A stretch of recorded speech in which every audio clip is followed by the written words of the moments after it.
டே 29. இன்னைக்கு நம்ம என்ன பார்க்க போறோம் அப்படின்னா, இது வரைக்கும் நம்ம ஸ்போக்கனுக்கு என்னெல்லாம் நம்ம தேவையோ அந்த அளவுக்கு நம்ம வந்து கிராமர் போர்ஷன்ஸ் நம்ம பார்த்துட்டோம். Tenses, articles, propositions, conjunctions, model ஆக்சிலரிஸ். இந்த தாராளமா இந்த கிராமர் பார்ட் நம்ம இந்த கிளாஸ்ல பார்த்தது வரைக்கும் நீங்க திருப்பி திருப்பி ரிப்பீட் பண்ணி ப்ராக்டிஸ் பண்ண ஆரம்பிச்சிங்க அப்படின்னாலே உங்களால ஃப்ளூயண்டா ஈஸியா இங்கிலீஷ்ல கம்யூனிகேட் பண்ண முடியும், கிராமட்டிக்கல் மிஸ்டேக்ஸ் இல்லாம. ஓகேவா? இன்னைக்கு இப்போ நம்ம ஃபர்ஸ்ட் வந்து இது வரைக்கும் நம்ம படிச்ச கிராமர் போர்ஷனை வச்சு ஒரு கான்வர்சேஷன் பார்க்கலாம். 2 ஃப்ரெண்ட்ஸ் பேசிட்டு இருக்காங்க. ஃபர்ஸ்ட் ஃப்ரெண்ட் கேக்குறாங்க, ஹே ஹவ் வாஸ் யுவர் வீக்கெண்ட் அப்படின்னு கேக்குறாங்க. உன் வீக்கெண்ட் வந்து எப்படி இருந்துச்சு அப்படின்னு அர்த்தம். இந்த இடத்துல வாஸ் அப்படிங்கிற பி ஃபார்ம் வேர்ப் யூஸ் பண்ணிருக்காங்க, பாஸ்ட்ல இருந்துச்சு அப்படின்னு. அதுக்கு பி ஆன்சர் பண்றாங்க, இட் வாஸ் கிரேட், சூப்பரா இருந்துச்சு. நான் வந்து ஹைக்கிங் போனேன் அப்படின்னு சொல்றாங்க. நான் ஹைக்கிங் சென்றேன். ஓகே, இந்த மலை ஏறுதல் அது மாதிரி எல்லாம் போவாங்க இல்லையா, ட்ரெக்கிங் மாதிரி போவாங்க இல்லையா, அதுதான். ஸோ ஐ அப்படிங்கிறது சப்ஜெக்ட், வெண்ட் அப்படிங்கிறது verb, V2 verb பாஸ்ட்ல சொல்லியிருக்காங்களா. ஐ வெண்ட் ஹைக்கிங், என் நண்பர்களுடன் சென்றேன். So with my friends. So with அப்படிங்கிற ஒரு ப்ரொபோசிஷன் யூஸ் பண்ணியிருக்காங்களா. I went hiking with my friends. இந்த சென்டென்ஸ் உங்களுக்கு புரிஞ்சிச்சா? அகைன் அடுத்து ஏ ஆன்சர் பண்றாங்க, that sounds awesome. Oh super, சான்ஸே இல்லைல்ல, தட் சவுண்ட்ஸ் ஆசம். ஓகே, ஹைக்கிங்க்கு எங்க போனேன், ஹைக்கிங்க்கு எங்க போனேன், இது எப்படி கேட்கலாம்? Where did you go hiking. ஹைக்கிங்க்கு நீ எங்க போன, வேர் டிட் யூ கோ, ஹைக்கிங்க்கு நீ எங்க போன. அதுக்கு அவங்க ஆன்சர் பண்றாங்க, we went to the mountains near the lake. லேக்குக்கு பக்கத்துல இருக்கிற மவுண்டெயின்ஸ், அந்த மவுண்டெயின்ஸ் கிட்ட தான் நாங்க வந்து ஹைக்கிங் போனோம். we went to the mountains. we subject, went அப்படிங்கிறது verb-ஆ. we went to the mountains near the lake. லேக்குக்கு பக்கத்துல. இந்த இடத்துல நீங்க beside அப்படிங்கிற ஒரு verb கூட, ஒரு ப்ரொபோசிஷன் கூட யூஸ் பண்ணலாம். நியர்னா அருகில்னு அர்த்தம், பிசைட்னா பக்கத்தில்னு அர்த்தம். நீங்க beside அப்படிங்கிற ஒரு ப்ரொபோசிஷன் கூட யூஸ் பண்ணலாம். The waves were stunning. அந்த waves வந்துட்டு அவ்வளோ சூப்பரா இருந்துச்சு. The waves were stunning. சான்ஸே இல்ல, அட்டகாசமா இருந்துச்சு அப்படின்னு அவங்க சொல்றாங்க. தென் அதுக்கப்புறமா அவங்க கேக்குறாங்க, நீ எங்க போன, வேர் டிட் யூ கோ. இதை வந்து வேர் டிட் யூ கோ அப்படின்னு கேட்காம அந்த intonation, while speaking English your body language is also very important. ஓகேவா? அந்த டோன், அந்த இன்டோனேஷன், துணின்னு சொல்லுவோம்ல, அந்த ஏற்ற இறக்கம், அதுவும் முக்கியம் தான். வேர் டிட் யூ கோ, நீ எங்க போன அப்படின்னு கேக்குறாங்க. அதுக்கு ஏன் ஆன்சர் பண்றாரு, I went to a movie. நான் வந்து ஒரு படத்துக்கு போனேன். I went subject verb. Okay, to a ஒரு receiver of an action, to a movie நான் வந்து படத்துக்கு சென்றேன். Okay, I went to a movie. எந்த movie, which movie. Then Lokah answer பண்றாங்க ஏ, லோகா அப்படின்னு. டிட் யூ லைக் இட், உனக்கு அந்த படம் பிடிச்சிருந்ததா, டிட் யூ லைக் இட். இனிமேல் அதெல்லாம் எப்படி கேட்கும் நமக்கு தெரியும் இல்லையா, நம்ம அதெல்லாம் பாஸ்ட் ஃபார்ம்ல பார்த்துருக்கோம்ல. டிட் யூ லைக் இட், உனக்கு அந்த படம் பிடிச்சிருந்ததா. பாஸ்ட் அப்படிங்கிறதுனால இந்த இடத்துல டிட் யூ லைக் அப்படின்னு நம்ம சொல்லுவோமா, இனி சொல்ல மாட்டோம் இல்லையா. Did you like it. Answer பண்றாங்க பி, ஆன்சர் பண்றாங்க ஏ, எஸ் எனக்கு பிடிச்சிருந்தது. ஐ என்ஜாய்டு எ லாட், நான் வந்து நல்லா அதை வந்து என்ஜாய் பண்ணேன். ஓகே, பாஸ்ட்ல தான் சொல்றாங்க, அதனாலதான் ஐ என்ஜாய்ட் அப்படிங்கிற ஒரு V2 verb யூஸ் பண்ணியிருக்காங்க. பாருங்க, ரொம்ப சிம்பிள் கான்வர்சேஷன் தான். நமக்கு தெரிஞ்ச கிராமர் பார்ட்டை வச்சே நம்மளால அழகா ஒரு கான்வர்சேஷன் மேக் பண்ண முடியுது. இது வரைக்கும் உங்களுக்கு தெரிஞ்ச கிராமர் போர்ஷனே தாராளமா போதும். இன்னும் சில பேருக்கு பார்த்தீங்கன்னா இதை விட இன்னும் நிறைய கிராமர் போர்ஷன்ஸ் தெரிஞ்சிருக்கலாம், தென் நிறைய வெக்காபுலரிஸ் கூட தெரிஞ்சு வச்சிருந்துருக்கலாம். அது எல்லாத்தையுமே இனிமேல் இந்த ஒரு ஃபார்மெட்ல யூஸ் பண்ண ஆரம்பிங்க. ஓகேவா? எவ்வளோக்கோளோ நீங்க யூஸ் பண்றீங்களோ அவ்வளோக்கோளோ உங்களுக்கு அந்த லாங்குவேஜ் வந்து பரிச்சயம் ஆயிடும். நெக்ஸ்ட் பாருங்க, ஒரு பேராகிராஃப் நம்ம ரைட் பண்ணலாம். பேராகிராஃப் வந்துட்டு நீங்க தான் சொல்ல போறீங்க. ஓகே, கண்டிப்பா உங்களுக்கு இந்த பேராகிராஃப் வந்துட்டு புரியும். நேத்து நான் வந்து என் ஃபேமிலியோட வந்து ஒரு சினிமாவுக்கு போனேன். எப்படி சொல்லுவீங்க? நேற்று, எஸ்டர்டே நம்ம சொல்லிடுவோம். நான் சென்றேன் அல்லது நான் போனேன். அப்ப சப்ஜெக்ட் ஒரு வேர்பை யூஸ் பண்ணணும், பாஸ்ட்ல இருக்கு, அப்ப நம்ம V2 verb தான் நம்ம யூஸ் பண்ணுவோம். என்ன சொல்லுவோம்? ஐ வெண்ட் அப்படின்னு சொல்லுவோமா. ஐ வெண்ட் என்னது, சினிமாவுக்கு. ஸோ டு எ மூவி, யாரோட, என் ஃபேமிலியோட. So with my family propositions use பண்ணியாச்சு. Yesterday I went to a movie with my family. ஓகேவா? அந்த படம் நல்லா இருந்துச்சு. It was nice. ஓகே, அதன் பிறகு, அதன் பிறகு அதுக்கு நம்ம ஆஃப்டர் தட் அப்படிங்கிற ஒரு வேர்டை யூஸ் பண்ணலாம். We had dinner outside, நாங்க வெளியில சாப்பிட்டோம். நம்ம என்ன சொன்னோம், இந்த சாப்பிடுறது குடிக்கிறதுக்கெல்லாம் நம்ம ஹாவ் அப்படிங்கிற ஒரு வேர்டு யூஸ் பண்ணலாம் அப்படின்னு நம்ம பார்த்தோம் இல்லையா. ஹேவோடைய பாஸ்ட் ஃபார்ம் என்ன? ஹேட். ஸோ அப்போ we had dinner outside, நாங்கள் வெளில சாப்பிட்டோம். We had dinner outside. And அதுக்கு அப்புறமா நாங்கள் அண்ட் அப்படிங்கிற ஒரு கன்ஜங்ஷன் யூஸ் பண்ணியிருக்காங்க பாருங்க, சென்டென்சஸை இணைக்கிறதுக்காக. நாங்கள் வந்து வீட்டுக்கு போனோம், ரீச் ஆனோம். So reached home, reached home. ஹோம்க்கு முன்னாடி ஏதாவது ப்ரொபோசிஷன் யூஸ் பண்ணியிருக்காங்களா? இது வந்து ஒரு அட்வர்ப். அட்வர்ப்க்கு முன்னாடி எந்த ப்ரொபோசிஷனும் யூஸ் பண்ணக்கூடாது. And reached home. ஓகே, எதில் போனோம் அப்படின்னா காரில் போனோம். நம்ம வெஹிக்கிள் ப்ரொபோசிஷன் பார்க்கும்போதே பை அப்படிங்கிறது நம்ம வெஹிக்கிள்க்கு யூஸ் பண்ணுவோம் அப்படின்னு பார்த்தோம் இல்லையா. By car. 10 மணி போல போனோம். எக்ஸாக்டா டைம் சொல்லாததுனால அரவுண்ட் அப்படிங்கிற ஒரு வேர்டை யூஸ் பண்ணியிருக்காங்க. இது வரைக்கும் கிளியரா? After that we had dinner outside and reach home by car around 10 PM. இதெல்லாம் நம்ம கேஷுவலாக நம்ம ஃப்ரெண்டு கிட்ட சொல்லலாம் இல்லையா. நேற்று நாங்கள் வந்து சினிமாவுக்கு போனோம்ப்பா. Yesterday I went to a movie with my family. It was so nice. I enjoyed a lot. After that we had dinner outside and reach home around 10 PM by car. ரொம்ப casual conversation. நேற்று நீங்கள் போயிட்டு வந்ததெல்லாம் உங்கள் friends கிட்ட அப்படியே நீங்கள் share பண்ணிக்கிறீங்க. அவங்க மேரேஜ் ஆனதுக்கு அப்புறம் உங்க நெய்பர்ஸ் கூட உங்களுடைய ஃப்ரெண்டா இருக்கலாம். ஓகேவா? நான் அதுக்காக தான் சொன்னேன், ஒரு ஸ்பீக்கிங் குரூப் மாதிரி கிரியேட் பண்ணுங்க வாட்ஸ்அப்ல. 2 பேரா இருந்தாலும் பரவாயில்ல, 2 விமனா இருந்தாலும் பரவாயில்ல, ஒருத்தர் வந்து இங்கிலீஷ்லயே கம்யூனிகேட் பண்ணிக்கோங்க.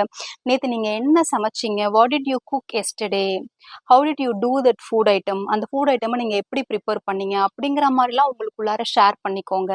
அதெல்லாம் நீங்க இங்கிலீஷ்லயே, ஆனா இதெல்லாம் டெக்ஸ்ட் மெசேஜா கொடுக்காம பேசி பேசி ப்ராக்டிஸ் பண்ணுங்க. எவ்வளோக்கு எவ்வளோ நீங்க பேசுறீங்களோ அவ்வளோக்கு எவ்வளோ லாங்குவேஜ் வரும். இதுக்கெல்லாம் பேஸ் நம்ம இப்ப பார்த்த இந்த கிராமர் பார்ட்ஸே தாராளமா போதும்.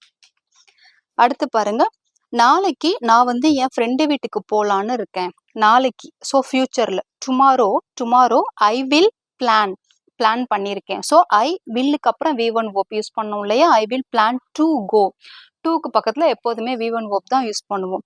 Tomorrow I will plan to go to my friend's house, என்னுடைய ஃப்ரெண்டு வீட்டுக்கு.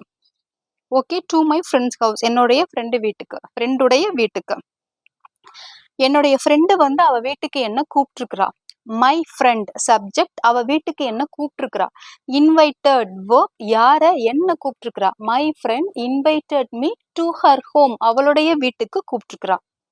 Okay, her home, his home, their home, my ஹோம்லாம் வரும்போது ஹோம்க்கு முன்னாடி நம்ம டு அப்படிங்கிறத யூஸ் பண்ணலாம். ஏன்னா அதெல்லாம் வந்து பொசசிவ் ப்ரோனன், அவளுடைய, அவனுடைய, அவர்களுடைய, என்னுடைய அப்படின்னு வரும்.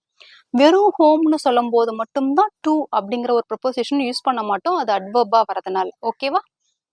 அடுத்து பாருங்க, போகும்பொழுது while going I would buy some sweets, போகும்போது நான் வந்து ஸ்வீட் வாங்கிட்டு போவேன் அப்படின்னு அர்த்தம். இந்த இடத்துல நம்ம will யூஸ் பண்ணியும் சொல்லலாம். would யூஸ் பண்ணி சொல்றோம் அப்படின்னா என்ன அர்த்தம்னா, வாங்கிட்டு போவேன், ஆனா நான் கன்ஃபார்மா வாங்கிட்டு போவேன்னு சொல்ல முடியாது, அவ்வளவுதான். ஓகேவா? while going I would buy some sweets, போகும்போது நான் வந்து ஸ்வீட்ஸ் வாங்கிட்டு போவேன். கிளியரா? இந்த பேராகிராஃப் உங்களுக்கு புரிஞ்சிடுச்சா? ஈஸி தானே இந்த பேராகிராஃப். ரொம்ப சிம்பிளா தான் நம்ம ஃபார்ம் பண்ணியிருக்கோம். நமக்கு தெரிஞ்ச சிம்பிள் வெக்காபுலரி வச்சு தான் நம்ம ஃபார்ம் பண்ணியிருக்கோம். ஸோ அப்போ ஒரு கான்வர்சேஷன் பார்த்துட்டோம், ஒரு பேராகிராஃப் பார்த்துட்டோம். அடுத்து ஒரு ஸ்டோரி பார்த்துருவோம். அடுத்து வந்து ஒரு ஸ்டோரி. இந்த ஸ்டோரி வந்து ஒரு காமெடி ஸ்டோரி தான். நம்மளுடைய கக்கன் கதை நேரம் சேனல் இருக்கு இல்லையா, அந்த ஸ்டோரியிலேயே நான் வந்து இதை அப்லோட் பண்ணியிருப்பேன். டைம் இருக்கிறவங்க அதில் வேணா போய் இந்த ஸ்டோரியை வேணா பார்த்துட்டு வேணாலும் வாங்க. ஒரு சின்ன ஷார்ட்ஸில் தான் இந்த ஸ்டோரி இருக்கும். நான் முதல்ல கதையை வந்து தமிழில் சொல்லிடுறேன், அதுக்கப்புறமா நாம் இதை எப்படி இங்கிலீஷில் நரேட் பண்ணுறது அப்படிங்கிற மாதிரி பார்க்கலாம். உங்களுக்கு இது கண்டிப்பாக புரிஞ்சிடும், ஏன்னா நீங்களே சொல்லிடுவீங்க இதை. ஒரு ஊரில் வந்து ஒரு அனௌன்ஸ்மெண்ட் ஒன்று சொல்லுவாங்க. அப்படியே அந்த அனௌன்ஸ்மெண்ட் பார்த்தீங்கன்னா அப்படியே காட்டுத்தீ மாதிரி அப்படியே பரவிடும். என்ன அப்படின்னா, 400 ரூபாய் இருந்தால் வாழ்க்கை ஃபுல்லாக உட்காந்து சாப்பிடலாம் அப்படிங்கிற மாதிரி. எல்லாருக்கும் ரொம்ப ஆச்சரியமா இருக்கும். எல்லாருமே அதை தெரிஞ்சுக்கணும் அப்படின்னு நினைப்பாங்க. என்ன அது அப்படின்னு சொல்லிட்டு இறுதியா பாத்தீங்கன்னா அவங்க வந்து அதுக்கான அட்ரஸுமே கொடுத்துருவாங்க. சரின்னு எல்லா மக்களும் அந்த இடத்துக்கு போயிடுவாங்க. 400 ரூபாய் எடுத்துட்டு போயிடுவாங்க. ஏன்னா 400 ரூபாய்க்கு வாழ்க்கை ஃபுல்லா உட்கார்ந்து சாப்பிடுறதுன்னா சும்மாவா? எல்லாரோட மைண்ட் தாட்டும் அப்படித்தானே யோசிக்கும். ஸோ எல்லாருமே வந்துட்டு யோசிக்காம அந்த இடத்துக்கு போயிடுவாங்க. கடைசியில பாத்தீங்கன்னா அந்த இடத்துல ஒருத்தர் வந்துட்டு சேர் வித்துட்டு இருப்பாரு. 400 ரூபாய்க்கு சேர் வித்துட்டு இருப்பாரு. அந்த சேர் வந்துட்டு நல்ல ஒரு லைஃப் லாங் வரும், ஒரு லாஸ்ட் லாங் வரும் அப்படிங்கிற மாதிரி ஒரு சேர். இந்த சேரை நீங்க உட்கார்ந்து சாப்பிட்டீங்கன்னா கடைசி வரைக்கும் இந்த சேர் வந்து உடையாது. ஸோ அவருடைய வியாபார உத்தி பாருங்க. இதுதான் வந்துட்டு அந்த கான்செப்ட். இதுதான் ஒரு ஸ்டோரியா சொல்லியிருப்பேன். டைம் இருக்கிறவங்க போய் பாருங்க. இப்போ இந்த காமெடி ஸ்டோரியை தான் நாம இப்போ இங்க வந்து நரேட் பண்ண போறோம்.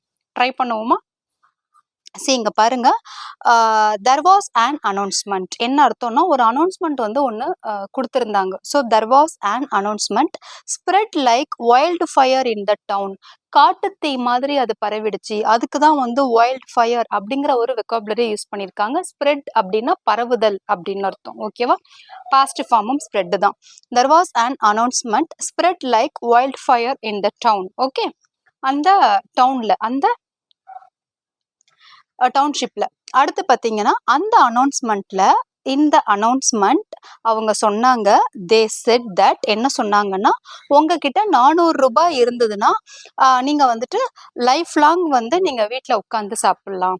இதை நம்ம எப்படி யூஸ் பண்ணலாம்னா, இஃப் கிளாஸ் நம்ம படித்தோம் இல்லையா, கண்டிஷனல் கிளாஸ், அதில் ஃபர்ஸ்ட் கண்டிஷனல் இஃப் கிளாஸ் ஒன்று படித்தோம் இல்லையா, அதை ஞாபகப்படுத்தி பாருங்க. If you have 400 rupees, if you have 400 ருபீஸ்னா 400 ரூபாய் இருந்தால் கண்டிஷனல் கிளாஸ். ஓகேவா? You will stay at home for life. You will stay at home for லைஃப்னா வாழ்க்கை ஃபுல்லா உட்காந்து சாப்பிடலாம். அதுதான் இந்த இடத்துல இப்படி நம்ம எப்போதுமே வந்து எல்லாத்துக்கும் ரொம்ப வந்து அப்படியே டைரக்ட் மீனிங் கொடுக்க முடியாது. ஒரு க்ளோசஸ்ட் ரிலேட்டட் ஆன்சர் தான் நம்ம கொடுக்க முடியும். You will sit and stay at home, அந்த அளவுக்குலாம் நீங்க சொல்ல வேண்டாம். You will stay at home for life long அப்படின்னாலே அது போதுமானது தான். யூ வில்லும் யூஸ் பண்ணலாம், அப்படி இல்லையா யூ கேன் அப்படிங்கிறது வேணாலும் யூஸ் பண்ணலாம். ஐதர் வில் யூஸ் பண்ணுங்க, இல்லையா கேன் யூஸ் பண்ணுங்க. You will stay at home for life. Okay, எல்லாருமே அது என்னன்னு தெரிஞ்சுக்கணும் அப்படின்னு நினைச்சாங்க, எல்லாருமே. ஸோ அப்ப எவ்ரி ஒன் அப்படிங்கிறது தான் சப்ஜெக்ட், தென் வாண்டட் அப்படிங்கிறது verb. Every one wanted to know, டூக்கு பக்கத்துல V1 verb தான் யூஸ் பண்ணும். வாட் இட் வாஸ் அபவுட், அது எதை பத்தி அப்படின்னு அவங்க எல்லாருமே வந்து தெரிஞ்சுக்கணும் அப்படின்னு நினைச்சாங்க. தென் ஃபைனலி, இறுதியாக, தே provided an address. They subject, provided அப்படிங்கிறது verb, an அட்ரஸ், அட்ரஸ் வந்திருக்கு, அதனாலதான் an அட்ரஸ், ஒரு அட்ரஸும் அவங்களுக்கு வந்தது, அதனாலதான் an அட்ரஸ் அப்படிங்கிற ஆர்டிகல் யூஸ் பண்ணியிருக்காங்க. ஆல் த பீப்புள், எல்லா பீப்புளுமே அந்த லொக்கேஷனுக்கு போறாங்க. ஆல் த பீப்புள் கேதர்ட், கேதர்ட்னா எல்லாருமே ஒன்று சேர்றது. All the people gathered at the location, அந்த லொக்கேஷனுக்கு எல்லாருமே போறாங்க. ஈச் வித் 400 ருபீஸ், எல்லாருமே அவங்க கிட்ட அவங்களோட என்னது 400 ருபீஸ் எடுத்துட்டு போறாங்க. Each with 400 rupees. இவென்ச்சுவலி அப்படின்னா இறுதியாக, eventually one man started, one man அப்படிங்கிறது சப்ஜெக்ட், ஸ்டார்டட் அப்படிங்கிறது verb. One man started selling chairs for 400 rupees each. 400 ரூபாய்க்கு சேர் வித்துட்டு இருந்தார். One man started selling chairs for 400 rupees each. அவர் சொல்றாரு, he said, if you buy this chair, நீங்க இந்த சேரை வாங்குனீங்கன்னா, you can sit and stay at home. You can sit and stay at home for life. நீங்க இந்த சேரை வாங்குனீங்கன்னா வாழ்நாள் ஃபுல்லா உட்கார்ந்து நீங்க வீட்லயே சாப்பிடலாம், ஃப்ரீயா இருக்கலாம் அப்படிங்கிற மாதிரி. you can if you buy this chair, you can sit and stay at home for life. கிளியரா இந்த ஸ்டோரி புரிஞ்சிடுச்சா? அவ்வளோதான். ஜஸ்ட் உங்களுக்கு தெரிஞ்ச கிராமர் போர்ஷனை வச்சு நம்மளால இந்த அளவுக்கு ஒரு ஸ்டோரியை சொல்ல முடியுது. சேம் ஸ்டோரியை திருப்பி திருப்பி நீங்க அப்படியே ரிப்பீட் பண்ணிக்கிட்டே வாங்க. அப்புறம் இந்த ஸ்டோரி உங்களுக்கு அப்படி தேர்ஸ்டே க்ரோ ஸ்டோரி எல்லாம் இப்போ நிறைய பேருக்கு ரொம்ப கேஷுவலாகவே சொல்ல வரும். அதே மாதிரி நீங்க சேம் ஸ்டோரியை ரிப்பீட் பண்ணும்போது உங்களுக்கு அப்புறம் அந்த ஸ்டோரி வந்து பயங்கர கேஷுவலாக வந்துடும். இது வந்து ஒரு நல்ல ஸ்ட்ராட்டஜி. புதுசா நீங்க நிறைய விஷயத்த கத்துக்கிறத விட பழைய விஷயம், தெரிஞ்ச விஷயத்த நீங்க அதிகமா நீங்க ரிப்பீட் பண்ணிக்கிட்டே இருந்தீங்க அப்படின்னா அது உங்களுக்கு ரொம்ப கேஷுவலாக வந்துடும். இதுல வரக்கூடிய சென்டென்சஸ்லாம் உங்களுக்கு எங்கெல்லாம் தேவைப்படுதோ அங்கெல்லாம் நீங்க அப்படியே ஒரு அவேர்னஸே இல்லாம, தப்பு இல்லாம, ஒரு செல்ஃப் கான்ஃபிடென்ஸோட போல்டா நீங்க யூஸ் பண்ண ஆரம்பிப்பீங்க. இதே மாதிரி நிறைய ஸ்டோரிஸ் எல்லாம் ப்ராக்டிஸ் பண்ணி பாருங்க. நம்ம இது வரைக்கும் கிளாஸ்லாம் எடுத்து நம்ம நரேட் பண்ண ஸ்டோரிஸ், கான்வர்சேஷன்ஸ், டயலாக்ஸ் எல்லாம் நீங்க திருப்பி திருப்பி ப்ராக்டிஸ் பண்ணீங்கனாலே உங்களால அவ்வளோ நல்லா பேச முடியும். அதை என்னால ஷுவரா சொல்ல முடியும். ஓகேவா? நாளைக்கு லாஸ்ட் கிளாஸ் டே 30 நம்ம இந்த கோர்ஸோடைய எண்டிங்ல இருக்கும். 99% நம்ம ஃபினிஷ் பண்ணியாச்சு. நாளைக்கு லாஸ்ட் கிளாஸ்ல நல்லா ஒரு ஹாப்பி எண்டிங்கா ஒரே ஒரு ஸ்டோரி மட்டும் பார்த்துட்டு இன்னும் ஒரு சில டிப்ஸ், இன்னும் நம்ம என்னெல்லாம் பண்ணா இன்னும் கொஞ்சம் பெட்டரா இருக்கும், சில பேர் இந்த நாட்கள்ல செய்யல, நீங்க தவற விட்ட விஷயங்கள்லாம் இன்னும் நீங்க எப்படி பண்ணா இன்னும் கொஞ்சம் உங்களுக்கு எஃபிஷியண்டா இருக்கும், இது வரைக்கும் பண்ணாட்டியும் பரவாயில்ல, அதுக்கு அவங்க என்னெல்லாம் செய்யலாம் அப்படிங்கிற டிப்ஸ் எல்லாத்தையும் நான் வந்து நாளைக்கு சொல்றேன். Okay, we will meet tomorrow.